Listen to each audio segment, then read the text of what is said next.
Arcadia era una ciudad que enorgullecía a sus habitantes con su mezcla de historia y modernidad.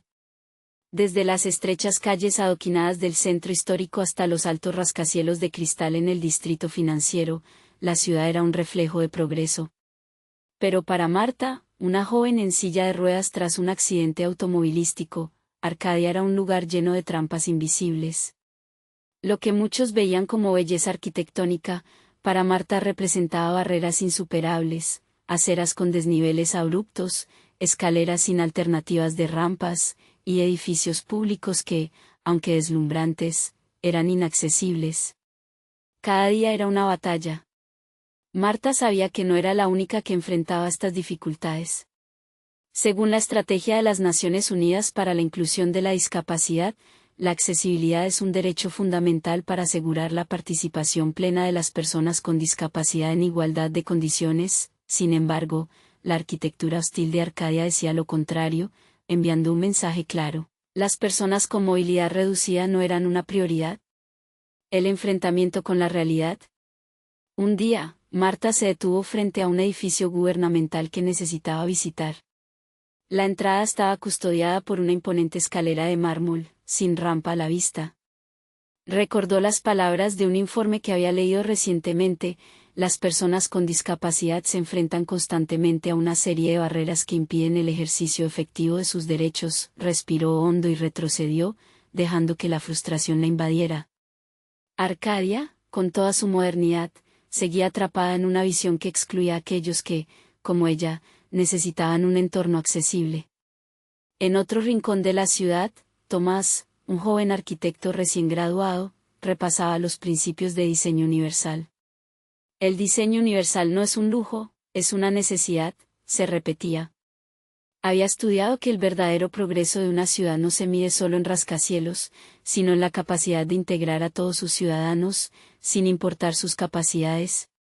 Inspirado por el enfoque de la ONU que decía que la accesibilidad y los ajustes razonables deben integrarse en todas las esferas de la planificación y ejecución, Tomás decidió que sus proyectos no solo debían ser bellos, sino inclusivos.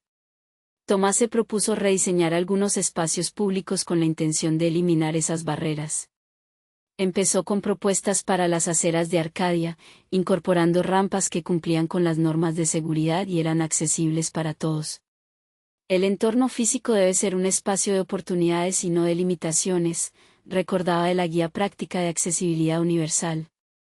También trabajó en señalizaciones que no solo fueran visuales, sino táctiles y auditivas, permitiendo que personas con diferentes tipos de discapacidades pudieran orientarse y moverse con mayor autonomía.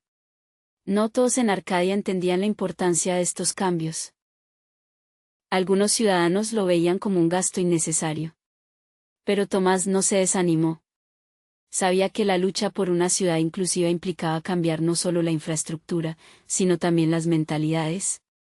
Las barreras actitudinales eran tan sólidas como las físicas.